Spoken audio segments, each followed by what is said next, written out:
Welcome to today's Explainer. We are diving straight into a massive, impending shift in the corporate world regarding ESG frameworks. Right now, global companies are spending upwards of $150 billion a year, not to mention countless thousands of human hours, just navigating these reporting requirements. It's a huge focal point. But as we analyze the market trends, we're seeing a really fascinating evolution on the horizon. We are literally standing on the precipice of a major transformation. We're moving away from this era of heavy, exhausting reporting and stepping into a future where this exact same data becomes your absolute best strategic weapon.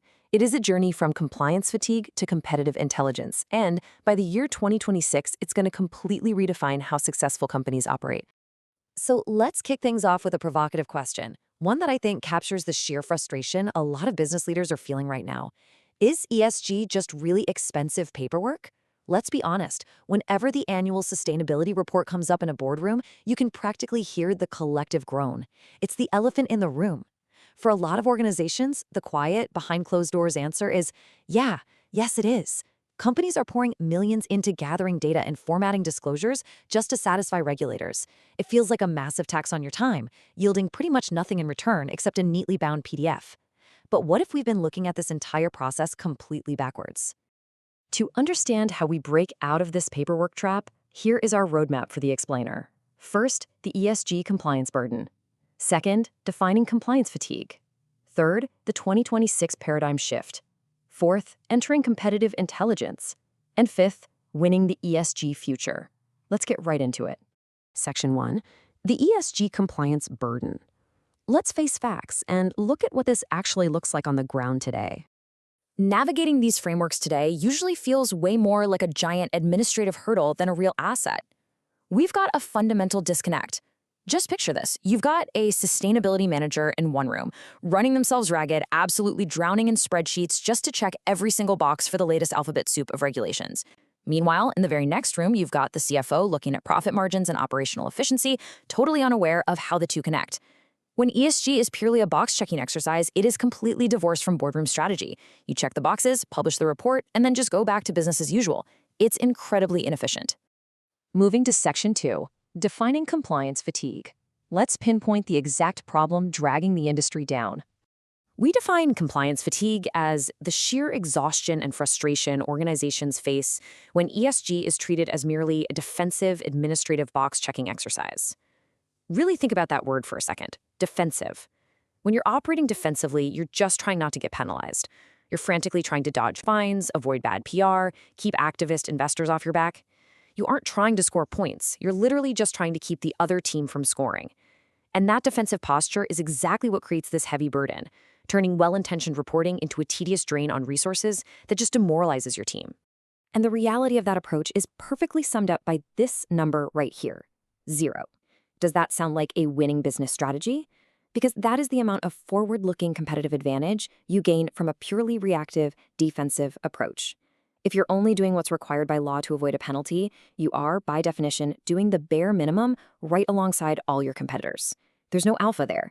You aren't capturing market share by simply not breaking the rules. That 0 represents a massive missed opportunity, a mountain of capital and human potential generating absolutely no strategic ROI. Which brings us to Section 3, the 2026 paradigm shift. Here's how we transition out of this fatigue. Chronologically, you can see the journey we're on.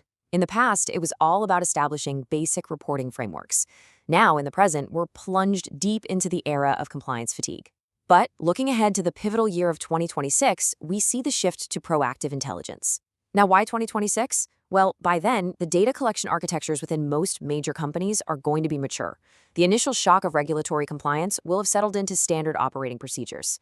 The companies that survive this current fatigue will be the ones who suddenly realize, hey, we are sitting on a mountain of incredibly granular data about our own operations that we never had before. To actually hit this 2026 target and benefit from it, organizations have to take 3 crucial steps. Step 1, acknowledge the administrative burden. Just stop pretending it's easy and recognize it as a cost center. Step 2, repurpose the gathered data. This is the magic step right here. All that data on energy usage and supply chain labor, it's not just for the regulators anymore. And step 3, pivot from reactive to proactive. You have to stop asking, what do we need to report? And start asking, what is this data telling us about our operational inefficiencies that our competitors haven't noticed yet? Section 4. Entering competitive intelligence. This is where we start weaponizing your data. The contrast between these two paradigms is striking. The old paradigm is a shield. It's defensive, reactive, and siloed in some dark corner of the compliance department. But the new paradigm? It's a sword. It's offensive, proactive, and deeply integrated directly with the COO and the CFO. We are moving away from looking backward to prove that we complied yesterday, and we're moving towards looking forward to compete and win tomorrow. It's a total operational flip. The exact same data that is giving you a headache today can absolutely be weaponized to uncover market advantages tomorrow. Think about what ESG data actually is.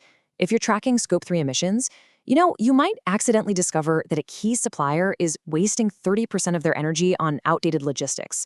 Actually, scratch that. It's not an accident. It's intelligence. That insight allows you to switch vendors, cut costs, and improve margins before your competitors even have a clue. Repurposing these reports forces you to invent leaner ways of manufacturing, and it enhances your strategic positioning. You get to go to your customers and say, we aren't just compliant, we are structurally more resilient than anyone else in the space. That is how you play offense. Section 5, winning the ESG future. How do you actually capitalize on this? The strategic payoff here gives you 4 distinct advantages. You get market advantage by anticipating regulatory shifts and adapting early. Innovation acceleration kicks in when you use sustainability metrics as design constraints to engineer way better products. Strategic positioning elevates your brand with conscious consumers. And of course, risk mitigation. A company that deeply understands its supply chain dependencies is fundamentally less likely to suffer a massive PR crisis or a catastrophic failure. And all of this stems from the exact same raw data everybody else is just blindly dropping into a PDF. This core concept from our source material completely flips the narrative. It proves that what feels like a burden right now is actually a hidden gold mine. By 2026, the companies still complaining about the cost of compliance are going to be actively losing market share to the competitors who figured out how to mine that data for insights. The reporting requirements? They're not going away anytime soon. So for sure, the only logical business decision is to extract every single ounce of value from the data you're already forced to collect. So, the crucial point I want to leave you with at the end of this explainer is this. Are you preparing to lead in this new era of intelligence, or are you going to be left behind in the fatigue of the past? The clock is ticking, and the data is already flowing through your organization right now. The only question is, are you going to let it sit in a file cabinet gathering dust, or will you use it to engineer your competitive advantage for the decade ahead? Thanks for joining me on this deep dive. I challenge you to look at your next compliance report not as a chore, but as the blueprint for your company's future.